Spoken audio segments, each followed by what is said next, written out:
We decided to make a video here on how to patch a solar cover. We looked around and couldn't find anything, and it turns out you can patch a solar cover. So we're going to walk you through that today. As you can see, most people just get a new solar cover because it's cheap to do and you can cut it with a scissors. But in our situation, we have this complicated automatic pool roller system, which has these tractor feed strips, and in order to replace the cover, you have to spend $350 replacing the tractor feed strips. So we have opted to patch the cover a few times. So as you can see here, we've got a hole from a guest here at our Airbnb property, and we had two holes before, which we are able to patch, and those have been holding up pretty well. So just to give you a quick overview of how we patched it, and then we'll add a few methods of how we did it. But basically we just have a scrap piece here of the solar cover of the same material, or it might be a slightly different cover, but it should be pretty similar to the same material.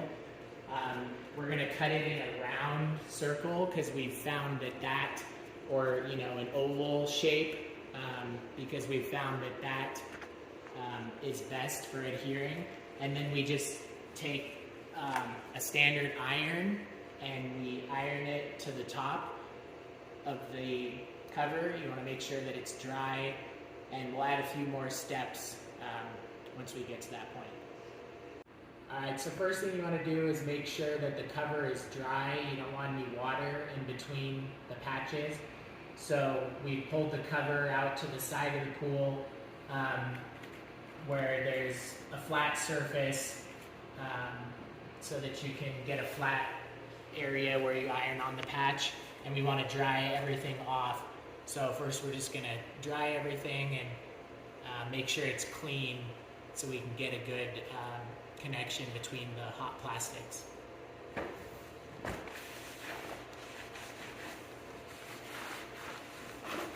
Okay, now that we have the cover pulled off to the side and we've dried it off underneath and on the surface, so it's nice and dry everywhere, we went ahead and put some cardboard down underneath just to keep it nice and flat, because we got this rocky cement under here.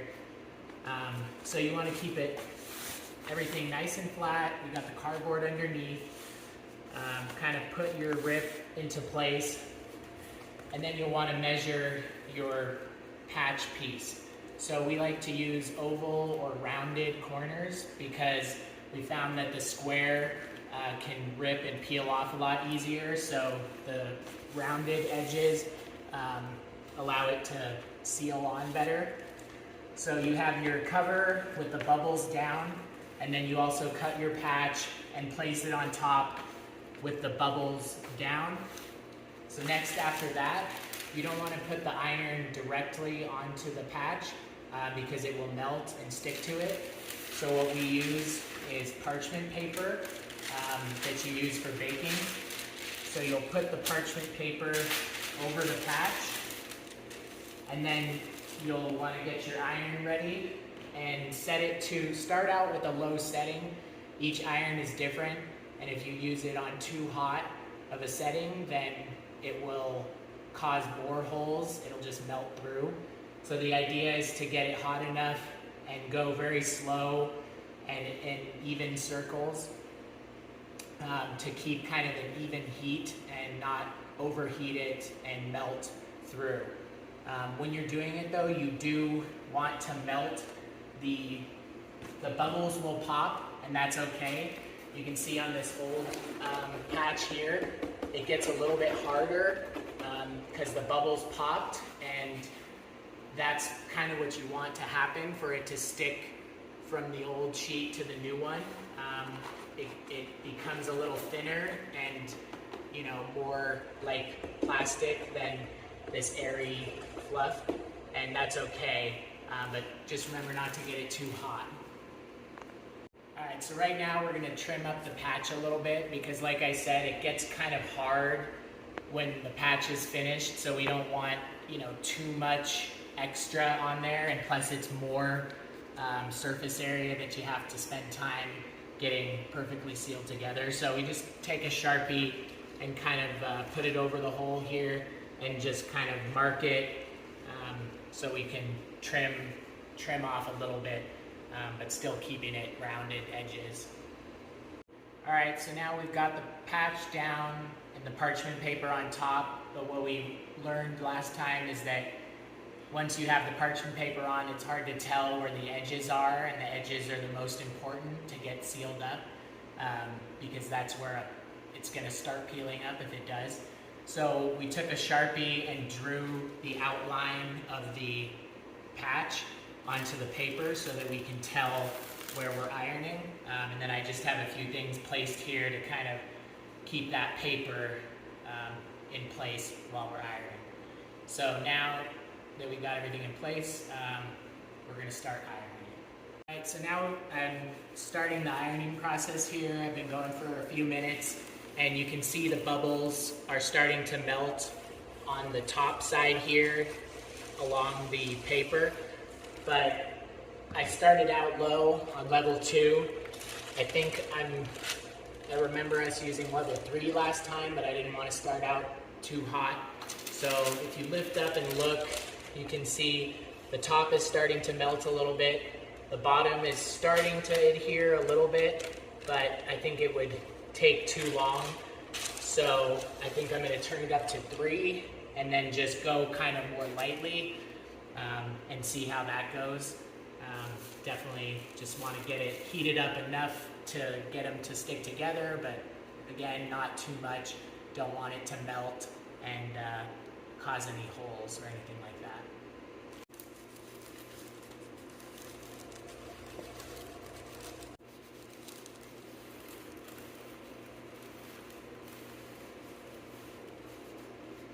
So you want to get it close to the edges with the iron hanging over a little bit, but you don't want to keep it outside of the circle too much because you don't want to melt the bubbles, outside of the patch, because that would compromise the cover and potentially cause new holes. So just kind of try to stay in between the circle and go outside a little bit. So now we've been ironing on level 3 for a little while, and I'm going to check to see if it's adhering. It looks like it is. So I went up 1 setting to 3 and kind of did it lightly. Looks like it's sticking on there pretty well, but you can tell the edges here still need some help. So you want to make sure to really get the edges good and stuck on without going over too much. So that's why we put the line there on the paper. So we're going to put it back down and keep going, try to get those edges more secured.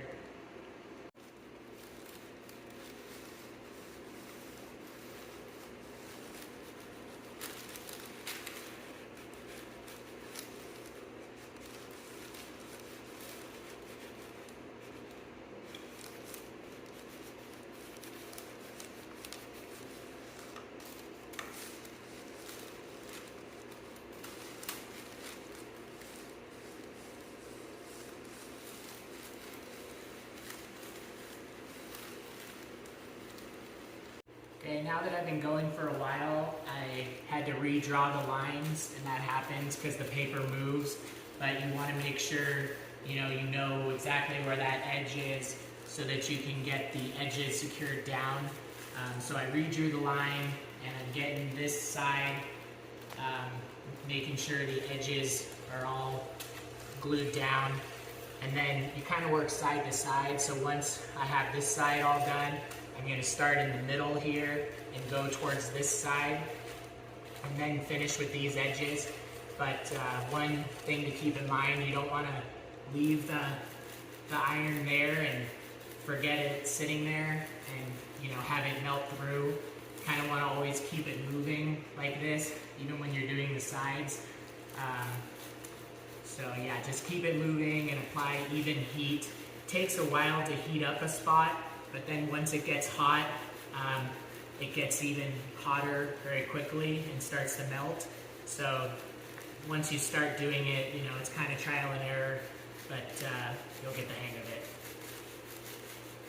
Okay, so now we've got it pretty well melted together here, but we want to start taking up the paper and just checking, because there's going to be some more areas that you need to go back and do again.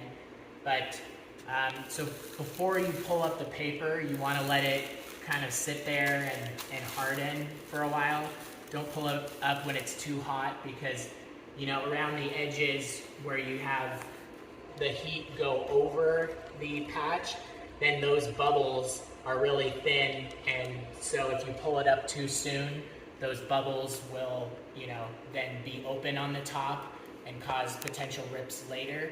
So kind of let it cool a little bit. So this side's already cooled, so we can start to kind of see how we're doing on this side. See, there's one of those bubbles that I was talking about. So, if there's a couple of them, that's fine, but just want to try to avoid that all the way around.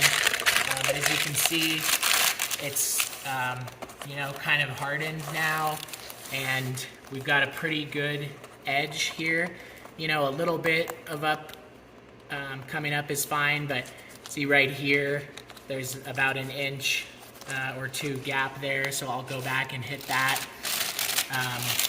And then while we're letting this side dry, we'll kind of take a look at the bottom here, because we want to see how the original rip is coming along, because that's the main point. You want to make sure that that is adhered together. So kind of carefully lift this up, and we can see our original rip here is doing pretty well. You want to not be able to lift it up too much, so just kind of push all that back in a little bit. And I didn't do it this time, but you can try to mark where the rip is so that you can give that some extra heat and try to make sure that that rip is kind of really melted together. So I'm going to do that and put an X on there.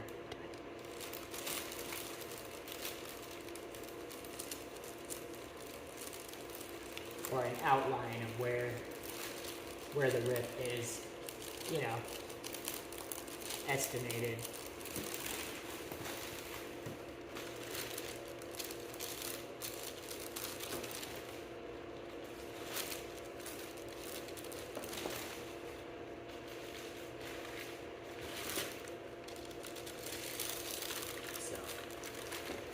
That's about where the rip is, and you want to make sure to go over that part a few extra times. And if you do that in the beginning, that will help you when you're just securing it down. So I've gone through now and just marked a few spots where I think that the edges could be done a little better. So right here, and right here. So I'm just gonna do the final ironing and hit those 3 edge spots really well, and then this center part where the rip is, to make sure that that heats up really well and gets melted together. Okay, I think I've got it pretty hot now and got that center area all melted together where the rip was, as well as those outside corners.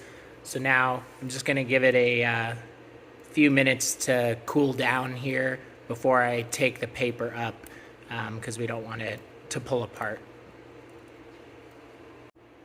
Okay, now it looks like it's pretty much cooled off, just still a bit warm, but maybe you can get it a little bit unstuck here so nothing sticks. And we can go ahead and see how it looks. Those edge spots seem to be better. You know, those are attached down. Middle seems pretty good. So you can see where it got a little bit too hot in some places, but that's okay. It's nice and stuck on there, so you can see the whole patch. And now let's take a look at the underside.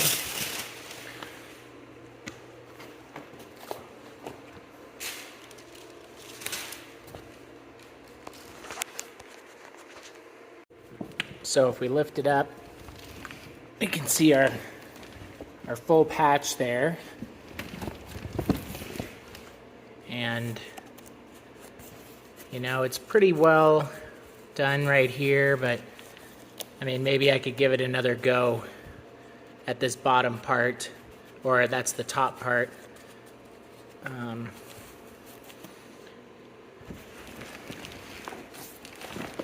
know, right about here.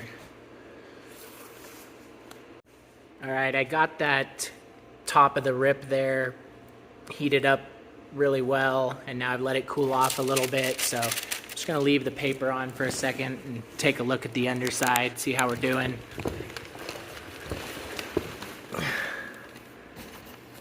See that? No more. It's not peeling up anymore. A little bit is fine. Just don't want a big flap that can get caught on things or caught on the water and pulled up. So, you know, I think that's pretty much it. We can go ahead and peel that off of there. See, I went pretty hot right there, so you get a few gaps, but you know, we wanted to make sure that was solid. And you know, those other two patches have lasted about a year now, and with no issue. So now we've got the third patch. I don't know why it keeps happening in this area. I think they're jumping in, but that's that. So I'm gonna let that just set a little bit longer before I put it in the water, and then I'll show you the finished product. All right, so we got our patch all secured on there, and it looks good.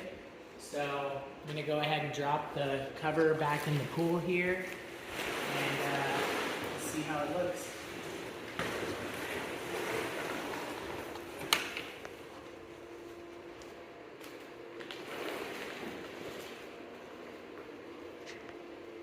I think it turned out really well, and you know, we made this video because we couldn't find anything when we were trying to do this.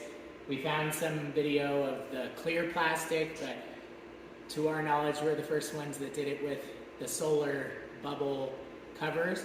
So yeah, like I said, this process took us about an hour and a half, but we've done it before. So you know, it might take you a little longer at first, but yeah, these patches last over a year. We know that, maybe even longer, and they'll get you through until you can get a new cover.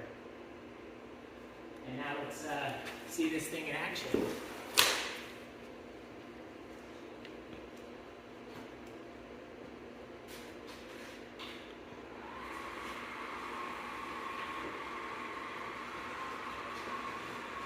Looks like we're ready for the next guests. Come stay at the Pikes Peak and Pool Paradise here in Colorado Springs. You can find us on Airbnb and VRBO.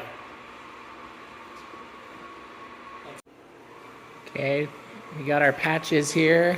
Pool's almost rolled up, so we'll just see how we do here at the end. We have this cool system here by Auto Pool Reel. They're based out of Canada.